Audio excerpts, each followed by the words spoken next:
வணக்கம். இன்றைய நாளின் மிக முக்கியமான செய்திகளுடன் உங்களுடன் இணைவது உங்கள் தேவிகா சுகுமாரன். நேரடியாக செய்திகளுக்குள் செல்வோம். தமிழக வானிலை. தமிழகத்தில் வடகிழக்கு பருவமழை மீண்டும் தீவிரமடைந்துள்ளது. வளிமண்டல மேலடுக்கு சுழற்சி காரணமாக சென்னை, திருவள்ளூர், காஞ்சிபுரம் உள்ளிட்ட 10 மாவட்டங்களில் இன்று கனமழை பெய்து வருகிறது. இதன் காரணமாக சில மாவட்டங்களில் பள்ளிகளுக்கு இன்று விடுமுறை அளிக்கப்பட்டுள்ளது. இது விவசாயிகளுக்கு ஒருபுறம் மகிழ்ச்சியை தந்தாலும் நகர்ப்புறங்களில் மழை நீர் வடிகால் பணிகளின் தரத்தை சோதிக்கும் ஒரு களமாக மாறியுள்ளது. அரசியல் அதிரடி. தமிழக வெற்றிக் கழக தலைவர் விஜய் வரும் வியாழக்கிழமை ஈரோடில் பிரம்மாண்ட மக்கள் சந்திப்பை நடத்தவுள்ளார். இன்று இதற்கான பந்தல் கால் நடும் விழா நடைபெற்றது. 2026 தேர்தலை இலக்காக கொண்டு விஜய் எடுக்கும் இந்த கொங்கு மண்டல வியூகம் அரசியல் வட்டாரத்தில் பெரும் அதிர்வுகளை ஏற்படுத்தியுள்ளது. திமுக, அதிமுக கோட்டையாக கருதப்படும் கொங்கு பகுதியில் விஜய் தனது பலத்தை நிரூபிக்க முனைவது எதிர்வரும் தேர்தலில் மும்முனை போட்டியை உறுதி செய்கிறது. திருவள்ளூர் சோகம். திருவள்ளூர் மாவட்டம் அரசு பள்ளி சுவர் இடிந்து விழுந்து 7ஆம் வகுப்பு மாணவன் உயிரிழந்த சம்பவம் தமிழகத்தையே உலுக்கியுள்ளது.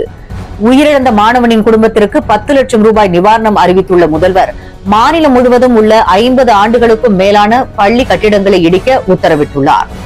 இது வெறும் விபத்தல்ல, அதிகாரிகளின் மெத்தன போக்கு. பழைய கட்டிடங்களை அகற்றுவது குறித்த தணிக்கை இனிமேலாவது முறையாக நடக்க வேண்டும் என்பதே மக்களின் கோரிக்கை. அரையாண்டு தேர்வு மாற்றங்கள். தமிழக பள்ளிகளில் அரையாண்டு தேர்வு அட்டவணையில் சிறிய மாற்றங்கள் செய்யப்பட்டுள்ளன.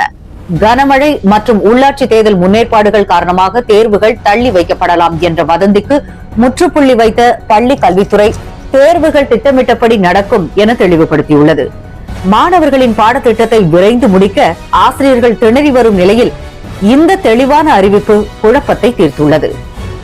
வைரல் செய்தி. சர்வதேச அளவில் இன்று இதுதான் டாப் ட்ரெண்டிங். அமெரிக்க முன்னாள் அதிபர் டொனால்டு டிரம்ப் பிபிசி நிறுவனத்தின் மீது $10 பில்லியன் அவதூறு வழக்கு தொடர்ந்துள்ளார். ஜனவரி 6 கலவரம் தொடர்பாக தன்னை ஒரு சர்வாதிகாரி போல சித்தரித்ததாக அவர் குற்றம் சாட்டியுள்ளார்.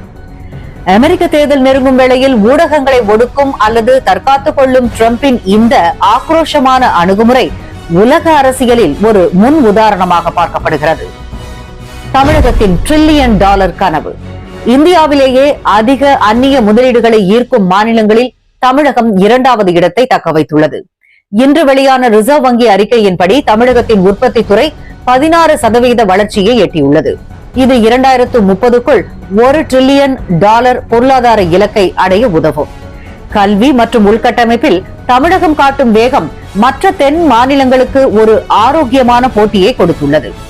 இன்றைய செய்திகளின் தொகுப்பு இத்துடன் நிறைவடைகிறது. சமூக வலைதளங்களில் வைரலாகும்